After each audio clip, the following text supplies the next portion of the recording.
a dar una invitación. Ok, 3, ven, Moy, ven, Moy. Entonces, ok. Lo siento. Ven, párate ahí. Siéntate ahí, por favor.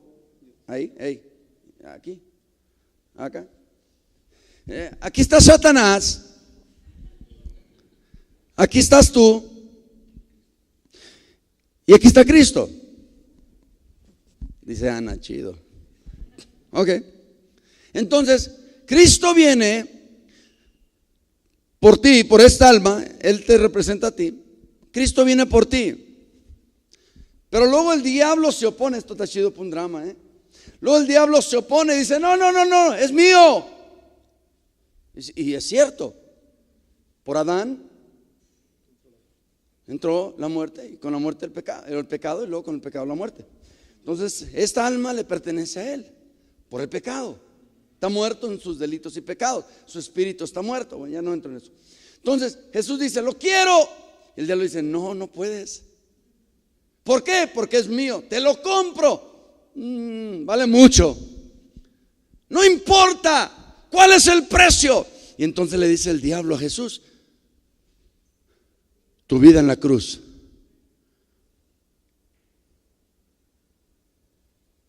Y entonces Jesús dice, lo compro.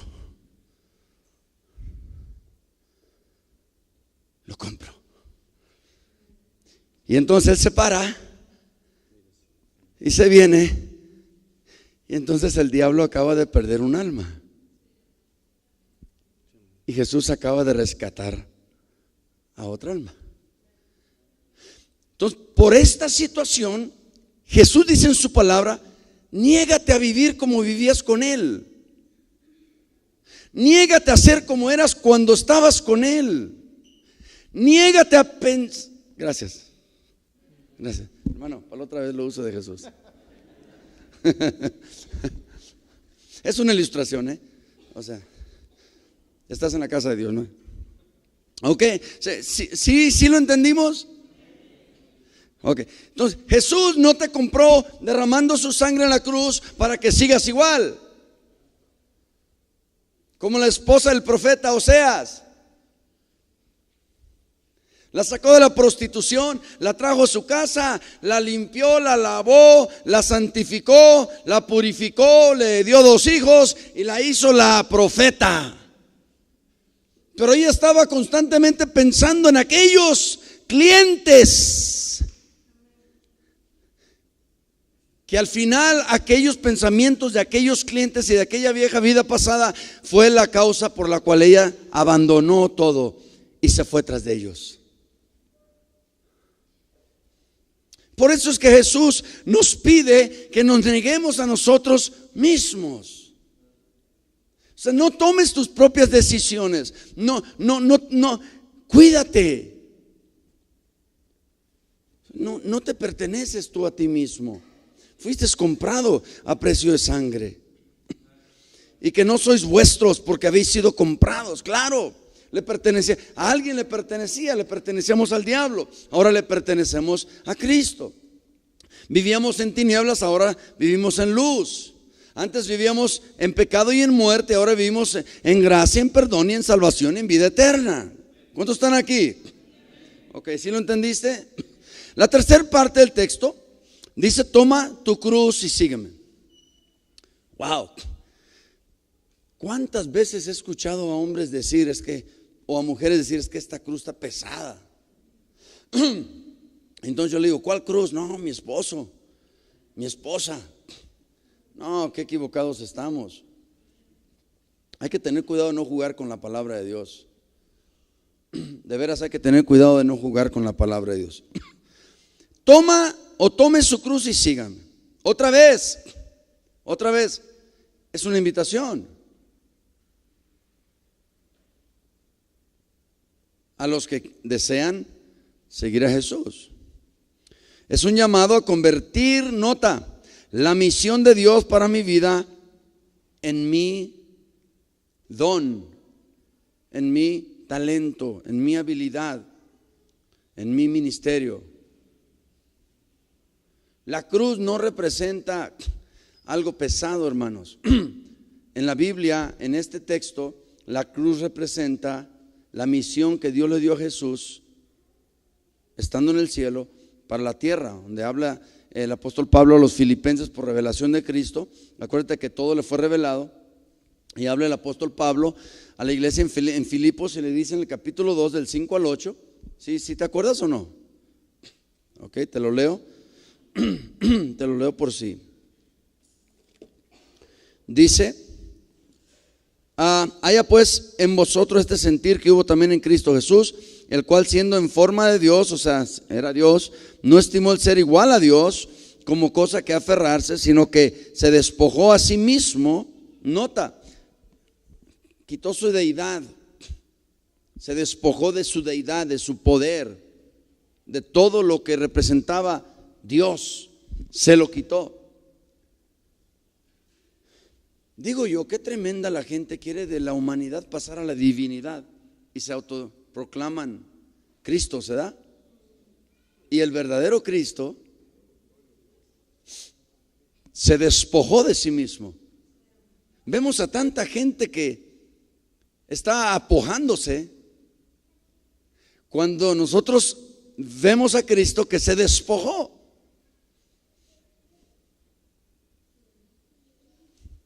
Por eso el reino de los cielos no consiste en comida ni bebida, o sea, ni acumulación de riquezas, ni quien dice que la pobreza es del diablo, y quien dice todo este tipo de cosas. O sea, no es así. Porque hay gente pobre que tienen a Cristo en su corazón y están en paz, como dice Pablo. He aprendido a vivir en abundancia y he aprendido a vivir en escasez. He aprendido a dormir en catres, he aprendido a dormir en camas king size, camas de agua. En todo y para todo estoy enseñado. Como decía la hermana, o sea, un soldado primero es enseñado, lo meten al cuartel y lo enseñan y después le demandan. Y Pablo dice: en todo y para todo he sido enseñado. Y es lo que estamos haciendo aquí. Te estamos enseñando. Entonces la cruz representa la misión de Dios. Jesús la cargó y Él es nuestro maestro. Y nosotros como sus discípulos debemos de parecernos a Él. Y si Él la cargó, yo también la debo de cargar.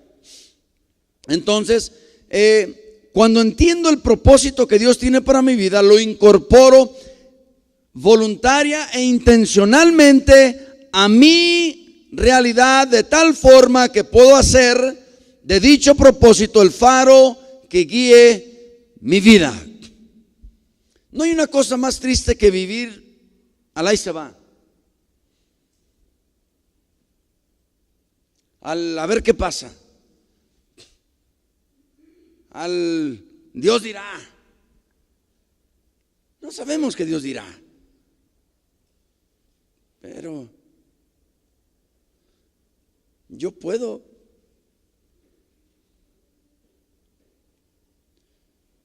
incorporar el llamado de Dios a mi vida. Mira, hermano, yo estaba en Estados Unidos, trabajaba de gerente en una mueblería, mi esposa era enfermera, tenemos una casa nueva, un carro del año. ¿Qué necesidad teníamos nosotros de venir para acá? Renunciar a estar en Estados Unidos, renunciar a estar con toda mi familia. La necesidad de que recibí el llamado a mi vida y lo incorporé a mi realidad y me negué a mí mismo. Y esto es lo que a veces ocurre. Y Dios está tocando tu corazón, y Dios te está hablando, y Dios te está llamando, y Dios quiere que hagas, pero no lo incorporas como una realidad a tu vida, para que tú dejes que aquello sea como un faro que guíe. Porque si no te niegas a ti mismo, entonces, wow, eso está fuerte. Si no te niegas a ti mismo, entonces te vas a negar a lo del Señor. O te niegas a ti, o te niegas a Él. O tomas tus decisiones, o dejas que Él tome las decisiones. O manejas tú tu vida, o lo dejas a Él que la maneje. Este es un asunto muy importante. Si no te vas a negar a ti mismo, definitivamente te vas a negar al Señor. Y entonces puede ocurrir lo de, y en aquel gran día muchos me dirán: Señor, en tu nombre, en tu nombre, en tu nombre echamos fuera demonios, sanamos enfermos. Jesús dijo: no te conoces. No busques esas cosas. Si es tu llamado, gloria a Dios, funge en Él, pero no busques eso. Yo constantemente tengo pleitos con hermanos míos en la fe, cristianos, pastores que amo mucho, y me salen con tantas cosas. Y sí lucho, porque el enfoque de ellos es nada más orar por enfermos. El otro día le hablaba yo a uno en la reunión de pastores y dice: no, es que la salvación no, hay que orar por ellos para que sean sanos. Espérame. Aquel hombre que estuvo 38 años paralítico, cuando Jesús lo sanó, ¿qué dice? Lo vio, el verso 14 del capítulo 5 de Juan.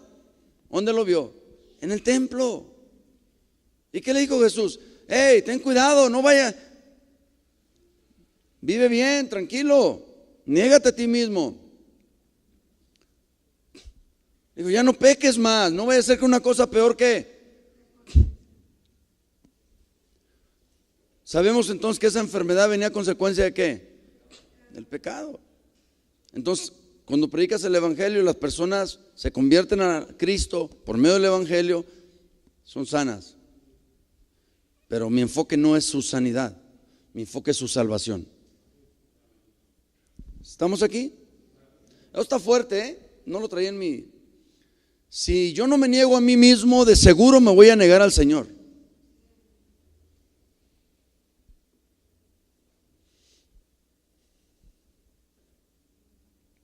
Ok. La cruz no tiene nada que ver con la carga de la suegra, porque muchos dicen: ay, mi suegra es la cruz. Tampoco del esposo, tampoco de las crisis, tampoco las dificultades propias del estar vivo. Ay, pastor, es que tengo una cruz pesada. Cuando tú me dices eso a mí, yo entiendo el significado correcto de la cruz. Yo digo: wow, trabajas mucho para el Señor, ¿verdad? Porque la cruz representa el ministerio, la misión de Dios, la visión de Dios a tu vida. Otra vez, no juguemos con la palabra de Dios. ¿Estamos aquí? Ok. Entonces la cruz es la misión que Dios tiene para mi vida, y que a su vez es parte de su plan eterno y perfecto para la humanidad. Por eso creo yo no creo en esa, en una doctrina que hay que dice que solamente que Dios sabe, bueno, que dice que la predestinación, de que Dios predestinó a unos para salvación y unos para perdición. Yo no creo en esa doctrina. Dios le da la oportunidad a todo el que quiere. Claro, en su preeminencia Dios sabe, en su omnisciencia Dios conoce, ¿sí?, de antemano, porque Dios es de la eternidad hasta la eternidad. Él sabe quién se va a perder y quién se va a salvar. Mire, Dios sabe en este cuarto aquí, donde estamos, en este salón, en este templo, en este auditorio, Ernesto Abril, que se llama Pastor Ernesto Abril. Por si no sabía, aquí este auditorio se llama Pastor Ernesto Abril en honor a nuestro pastor. Y Dios sabe que quiénes de los que estamos aquí nos vamos a salvar y quiénes nos vamos a perder. Dios ya lo sabe. Él no está esperando que nos muéramos para juzgarnos, aunque nos va a juzgar porque su justicia así lo dicta. Pero Dios ya sabe. Si llegas allá y Dios le dice: Ángel, abre el libro de la vida y ve a ver si el nombre de Andrés está ahí. Dios ya sabe si el nombre de Andrés está ahí o no. Porque lo hace, porque Él quiere que tú veas, para que no tengas nunca que decir que Dios fue injusto y que nada más te condenó porque le caíste mal. ¿Si estamos aquí? El discípulo de Cristo debe estar apartado del mundo y de las cosas del mundo. Negarme a mí mismo quiere decir que puedo batallar y luchar con los deseos o la vanagloria de la carne, de los ojos y de la vida. Sí, pero también entiendo que Dios nunca me va a dar más de lo que yo pueda soportar, y que juntamente con la prueba me va a dar la salida. Nuestra atención debe centrarse en nuestro Señor y satisfacerlo en todos los ámbitos de nuestras vidas, como decía tu texto, de agradar a aquel, a fin de agradar a aquel que nos llamó. Esa debe ser la encomienda, a fin de agradar a aquel que nos llamó. Nuestro enfoque debe estar en Jesús. Por eso Hebreos dice: puestos vuestros ojos ¿en quién? En Jesús, el autor y el consumador de vuestra fe. Cuando dice puestos vuestros ojos, lo que está diciendo no que estés así. Lo que está diciendo es que tu atención, que tu vida esté enfocada en Él, que lo que tú hagas lo represente, etcétera, etcétera, etcétera. Entonces debemos dejar el egoísmo o el egocentrismo y revestirnos de cristocentrismo.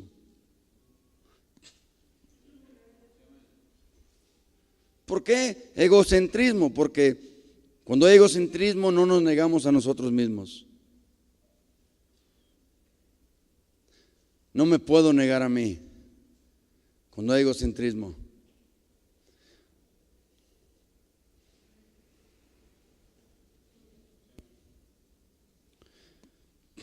Es la número 1 y es poner a Jesús en primer lugar en todas las cosas. Es la número 1, poner a Jesús en primer lugar en todas las cosas. Voy a hacer algo, Señor, voy a ir a un lugar, lo que sea. Dice Pablo a los Colosenses, ya sea de palabra o de acción, yo debo siempre buscar al Señor.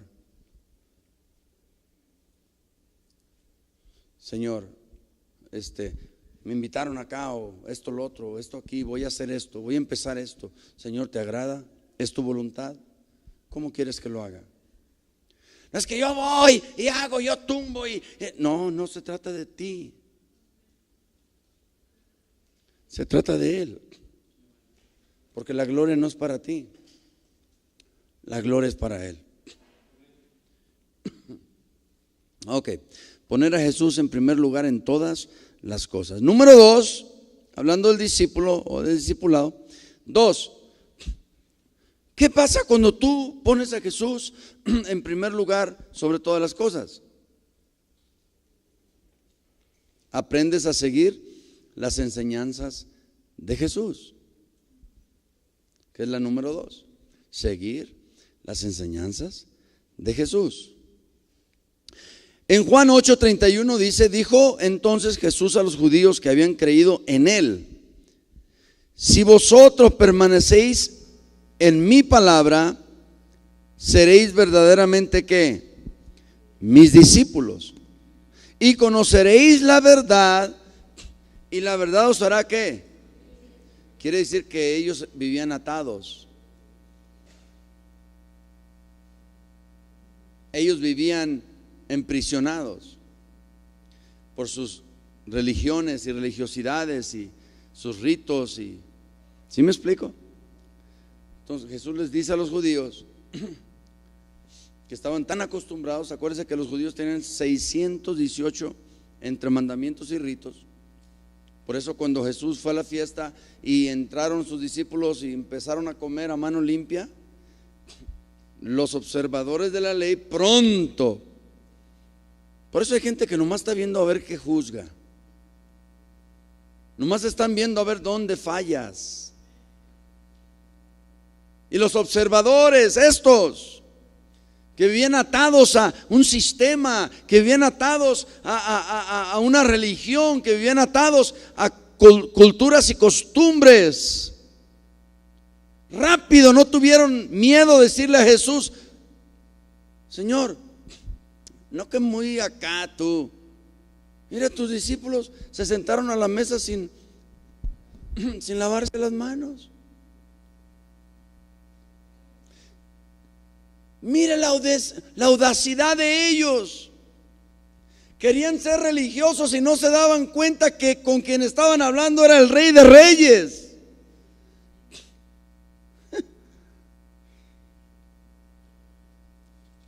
Y le recriminaron. ¿Por qué ellos se sientan a la mesa sin comer? ¿Y qué le dice Jesús? No daña al hombre lo que entra, señores,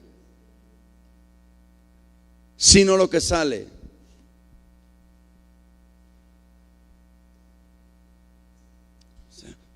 A estos que salieron de ahí, Jesús les está hablando. Y les dice: si vosotros permanecéis ¿en qué? En mi palabra. ¿Qué entiendes tú por permanecer en la palabra de Dios?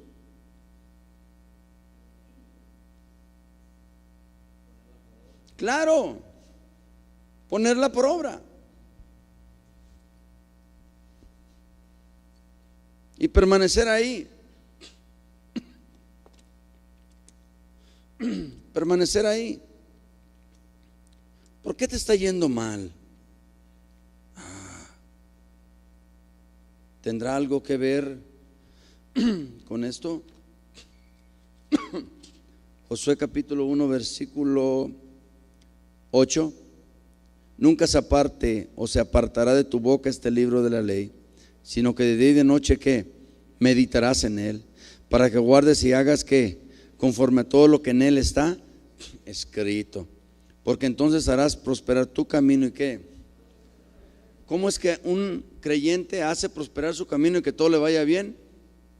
Nunca se aparte de tu boca este libro. Nunca te salgas del marco bíblico.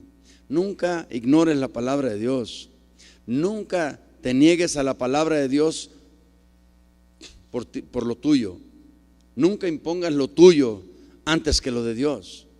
Por eso hay cosas que a veces las personas no entienden.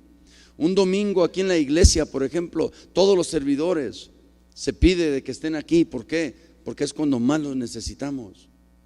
Y ya saben, porque hemos dicho siempre, los domingos no hay permisos.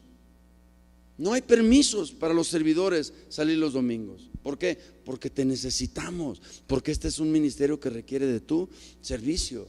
Ay, el pastor, qué egoísta. No, simple y sencillamente es una demanda. Pero esto es para los que quieren, porque es una invitación que requiere una respuesta voluntaria.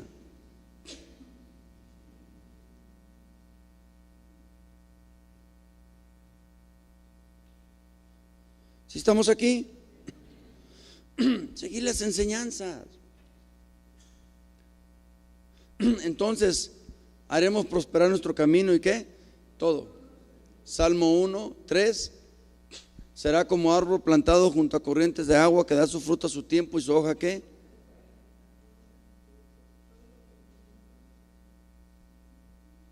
O sea, la victoria y el éxito del cristiano no están diciendo: hay victoria, hay victoria. La victoria y el éxito del cristiano es permanecer en las palabras de Jesús. No importa si no andas sanando gente, y permanece en la palabra de Dios. Léela, conócela, memorízala, apréndetela, vívela, háblala en tiempo y en fuera de tiempo. Predica, insta, enseña, corrige, redarguye, instruye. La palabra de Dios. Jesús les dijo dijo entonces Jesús a los judíos que habían creído en él: si vosotros permanecéis en mi palabra, seréis verdaderamente míos. Lo que Jesús está diciendo: espérate, nosotros acá no somos como ustedes allá. Porque ustedes allá observaban la ley, pero cabalmente. para cumplir con el hombre. No, acá no te pedimos eso. Acá no te pedimos que observes algo para cumplir con el hombre. No, ya está escrito lo que yo quiero. Ya, la Biblia ya está escrita. Permanece en lo que ya está escrito. Es a los discípulos. Entonces Jesús los miró atados a las costumbres o religiones o lo que tú quieras y les dice: vas a conocer la verdad y la verdad te va a hacer ¿qué? Libre de todo eso que ellos venían trayendo. Entonces debemos ser hijos obedientes y hacedores ¿de qué? De la palabra. La obediencia es la prueba suprema de la fe en Dios. 1 Samuel 28:18 dice: como tú no obedeciste a la voz de Jehová, ni cumpliste el ardor de su ira contra Amalec, por eso Jehová te desecha hoy. Qué tremendo. Te he dicho que Saúl fungió de rey como 45, 6 años y Dios estuvo con él 2, 3 años nada más. Y después él siguió por su cuenta.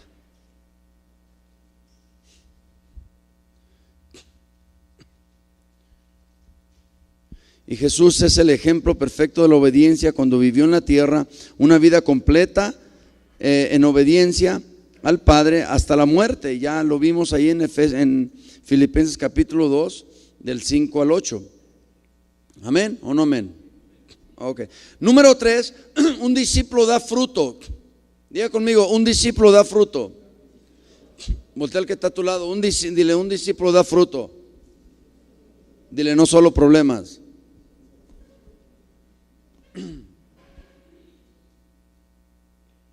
Somos llamados ¿a qué? A dar fruto. ¿Qué hizo Jesús con la higuera donde buscó fruto y no lo halló? La maldijo y ¿qué pasó? Se secó. En otra ocasión llegó donde un jardinero estaba trabajando en su jardín y le dijo: oye, esta higuera ya lleva, o este árbol ya lleva ahí tiempalales sin dar fruto. ¿Sabes qué? Yo creo que hay que cortarlo y echarlo al fuego. Y le dijo el jardinero: Señor, te pido por favor que me des un año más para poder trabajar con este árbol. Y si en un año no da fruto, lo cortamos y lo echamos al fuego. Wow. ¿Podrá esto servir como una muestra y una señal de parte de Dios a nuestras vidas, de que quizá y estamos a punto de ser cortados y viene Cristo al Padre y dice: Padre, porque Él está a la diestra? 1 Juan 2:1, Él es nuestro abogado. Y Él va al Padre y le dice: Padre, no lo cortes todavía, vamos dándole un año más. Y lo apodamos y lo regamos y le hacemos un cajetito y le damos las condiciones para que crezca y produzca.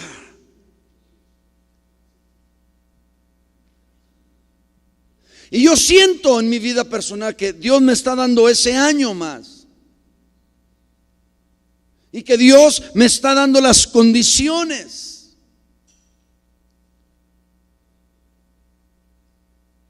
Por eso, si tú has sido un creyente que no ha escalado a un discipulado y que se quedó ahí en Hebreos capítulo 6 versículo 1,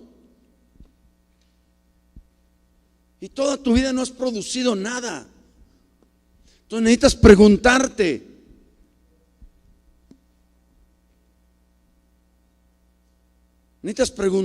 por qué es que no has producido nada. Como padre de familia, ¿qué has producido en tu casa? Yo me puedo quejar de toda mi casa, pero yo soy la cabeza de esa casa. Entonces todo lo que está pasando en esa casa, voluntaria o involuntariamente, yo soy el que lo permitió. Entonces yo no me puedo quejar. Esa sería una ironía. Yo no me puedo quejar de hijos rebeldes cuando yo los permití así. Cuando de niño me cacheteaban y para mí me daba gracia. Yo no puedo. Que cuando yo llevaba al niño a un lado y él quería ir a otro, por sus lloros, por su manipulación, me dejé llevar. No entiendes. Ese niño en ese momento que te está haciendo ese berrinche y esa manipulación, el día de mañana te va a tomar el número y va a hacer contigo lo que le dé la gana. Tú crees que es un juego, no es un juego. Estás formando al niño. Por eso dice en Proverbios 22, 6, instruye al niño en su camino. Instruye al niño, no dice instruye al hombre. Porque ya al hombre es difícil instruirlo. Porque él ya está instruido, ya está formado. Se instruyen niños. La instrucción debe de llegar a nosotros cuando somos niños. Él no sabe nada. No sabe nada. Él es una esponja. Él está para ser formado y lo estás formando, ¿no? Nada más que no te das cuenta.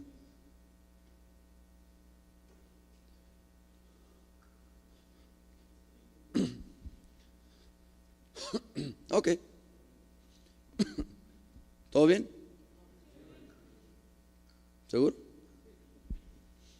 Juan 15, 5 al 8 dice: yo soy la vid, vosotros los pámpanos. El que permanece en mí y yo en él,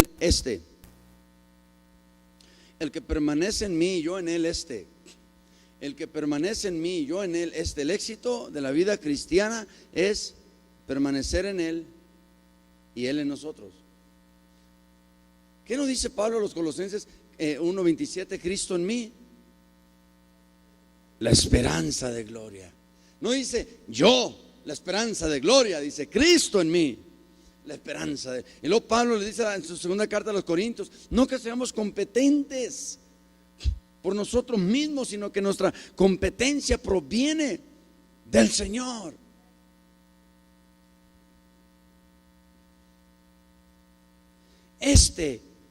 Lleva mucho fruto, porque separados de mí, ¿qué? Y te das cuenta cuando alguien se separa del Señor, porque las cosas comienzan a salirle terriblemente mal. Si supieras, yo hoy me enteré de una noticia muy tremenda. No te la voy a decir. Yo sé que tu concepto es de que el pastor dice todo. Pues ya no, ya el pastor ya cambió. Pero es notable, hermanos, cuando nos apartamos del Señor. Escúchame. Lo primero que ocurre cuando alguien se aparta del Señor es de que ya no ve el pecado como pecado. Lo primero que ocurre cuando alguien se aparta del Señor es de que ya no le duele hacer lo malo. O normatiza aquello. ¿Qué tiene de malo qué tiene de malo que te agasaje? Tiene todo de malo.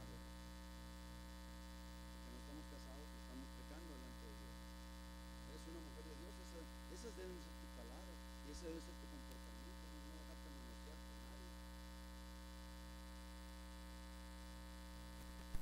¿Qué pasó?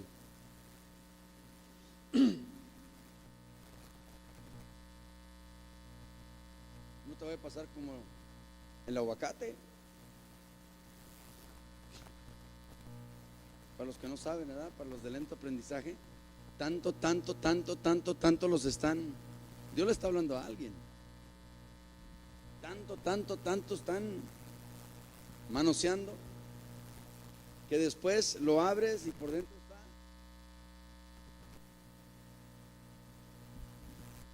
El problema de que la muchacha y el muchacho andan ligando, ¿sabes cuál es?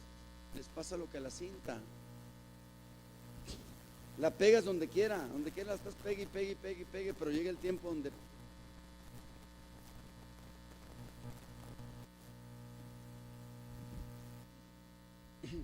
ya no pega nada, chico. Ok. El que en mí no permanece, ay. Separados de mí nada podemos hacer. Bueno, sí podemos hacer muchas cosas, pero no con él, ni de él, ni ir ni pensar que vamos al cielo. Él dice: el que en mí no permanece será echado fuera como pámpano, y ¿qué? Se secará, y los recogen y los echan en el fuego y arden. Pues sí. Lo visual es más efectivo que lo auditivo. Les voy a hablar tantito a las mujeres.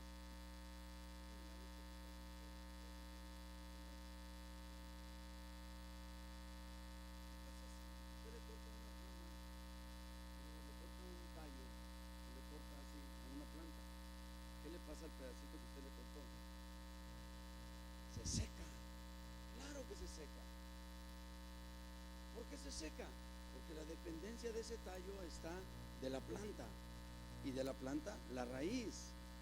Entonces, como no tiene raíz, no tiene sustento. Entonces Jesús dice que cuando nosotros nos apartamos de Él, o nos separamos de Él, somos como pámpanos que son cortados y apartados y separados, y se secan. Por eso a veces miramos en las iglesias, para no decir en el cristianismo, soy feo, en las iglesias miramos a pámpanos secos. De veras, lo digo en serio, amargados, etcétera. Yo doy gracias a Dios que Dios me sanó, por eso ya no predico para lastimar a nadie.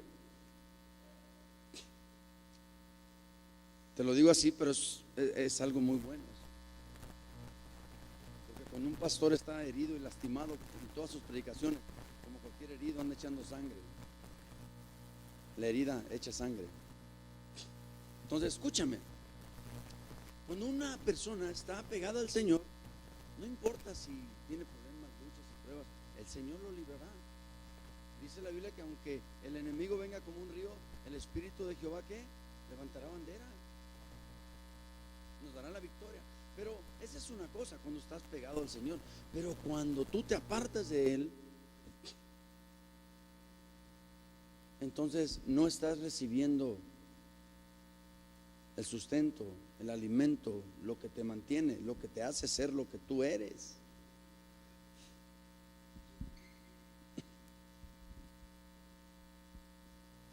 Y entonces nos comenzamos a secar poco a poco, poco a poco. ¿Puedo hablar con libertad? Y luego peor si no miro cosas que me desaniman. Quito mi mirada del Señor como Pedro. Jesús ve a Pedro, Pedro ve a Jesús, cuando se miraron los dos. Y le dice Pedro: ¿eres tú, Señor? Si eres tú, haz que yo también camine en agua. O sea, Pedro decía: demuéstramelo. Ya había visto la tremenda pesca de los barcos cuando se hundieron y las redes se rompieron porque la pesca era mucha. Había visto a Jesús sanar enfermos, había visto a Jesús resucitar a Lázaro, había visto tantas cosas. Y se atreve Pedro a decirle: si eres tú, Señor, haz que yo también. Y Jesús le dice: ven. Y va caminando. Pero de repente volteó para abajo. Y fue cuando se cayó. Hebreos 2, 12:2 me parece, o Hebreos: puestos vuestros ojos en Jesús, el autor y el consumador de vuestra fe. No quites tu mirada, escucha esto, no quites tu mirada de Jesús ni para ver a un hombre y exaltarlo, o a una mujer y exaltarla, o para ver los defectos y errores de otros para humillarlos, o criticarlos, o juzgarlos. Mantente viendo al Señor, puestos vuestros ojos. Oye, ¿te acuerdas del hermano fulano tal? Sí, ya se fue al mundo, Señor. Porque dijo Jesús: si con el árbol verde hicieron esto, ¿qué no harán con el seco? Y perdóname, en esa expresión de Jesús, tú y yo somos el seco. Él era el verde. Y si con Él hicieron lo que quisieron, ¿qué no van a hacer con nosotros? Por eso, cuando tú escuches que un hermano o una hermana en la fe cayó de la gracia, necesitas ponerte a temblar y decir: wow, si ese hermano cayó, ayuno y oración. ¿Estamos aquí, iglesia? Es importantísimo esto. Importantísimo.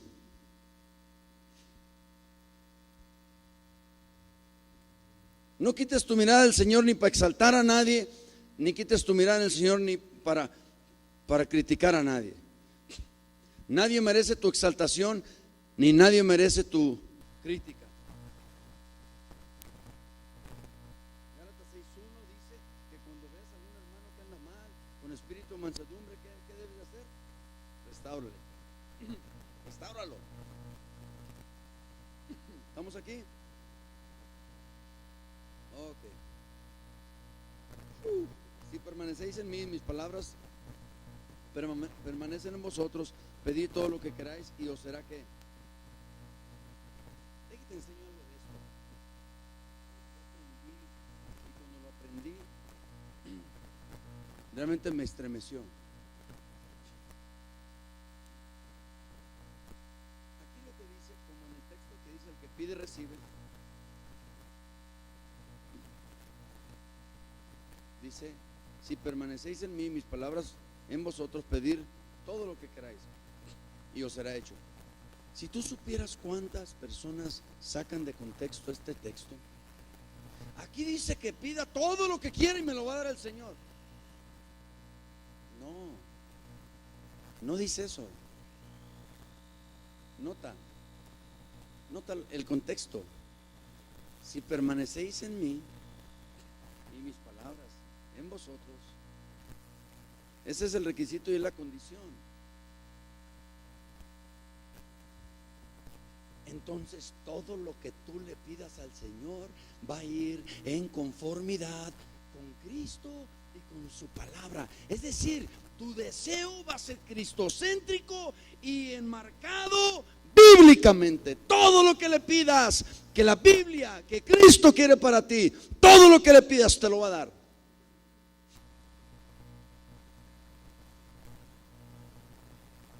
No, Señor, se me antoja un Lamborghini, no, y un Ferrari de una vez. No está ni Cristo ni es bíblico.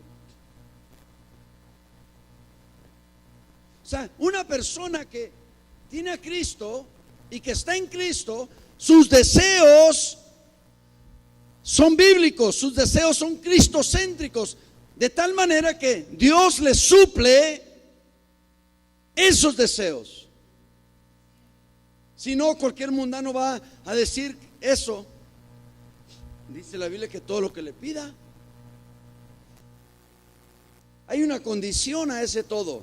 Ese todo lo que le pida tiene que ver con lo que Él quiere para ti. Tiene que ver con lo que la Biblia quiere para ti. Oh, si supiéramos eso, hermanos. Por eso cuando tú ores a Dios tienes que decir, Señor, esto va en conformidad con tu palabra. Por eso dice Isaías 55, porque mis pensamientos no son vuestros pensamientos, mis deseos no son, o mis caminos no son. Note, lo que Él quiere para nosotros es una cosa y lo que a veces nosotros queremos para nosotros es otra. Por eso no recibís, porque no pedís bien. ¿Por qué? Porque pedís para vuestros deseos y entonces, en ese marco de pedir por nuestros deseos, sí, no se te va a dar todo.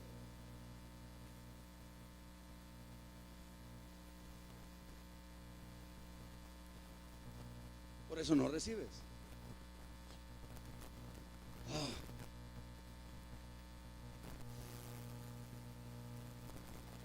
Y luego dice Jesús, en esto es glorificado mi Padre. ¿En qué? Nosotros debemos a la iglesia siempre darle la gloria a Dios y decir gloria a Dios, pero pues cualquiera puede decir gloria a Dios. Eso no quiere decir que le está realmente dando la gloria a Dios. ¿En qué es glorificado el Padre? Una, en que estemos en Cristo y que Cristo nosotros. Dos, en dar fruto. Lo dice ahí claramente. En esto es glorificado mi Padre. ¿En qué? En que llevéis ¿qué? Mucho fruto. Y después ¿qué? Seáis mis discípulos. Iglesia, tu trabajo no es producir fruto. Escucha, por favor, tu trabajo no es producir fruto. ¿Es la hora, Ángel? ¿Pasa? Nuestro trabajo no es producir fruto. Nuestro trabajo es permanecer en Cristo. Y si nosotros permanecemos en Cristo, el Espíritu Santo es el que produce fruto. Y este fruto es el resultado de si permanecéis en mí, mi palabra en vosotros.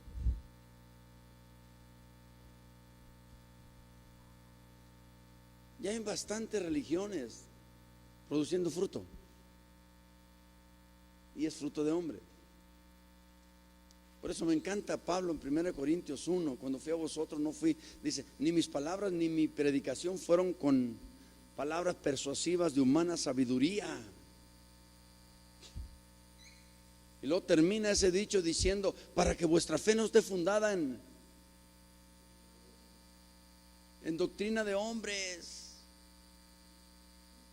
Si tú supieras cuántas fees están fundadas en doctrinas de hombres, si tú supieras cuántas palabras y cuántas predicaciones son de persuasiva humana,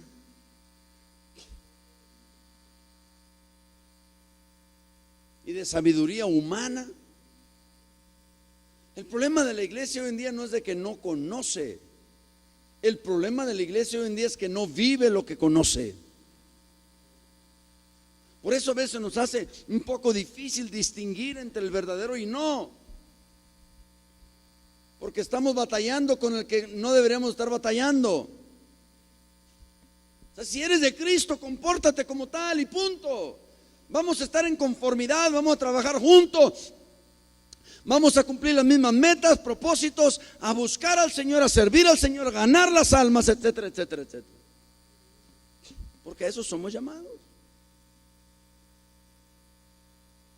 Concluyo con esto, porque obviamente no terminé, pero concluyo con esto.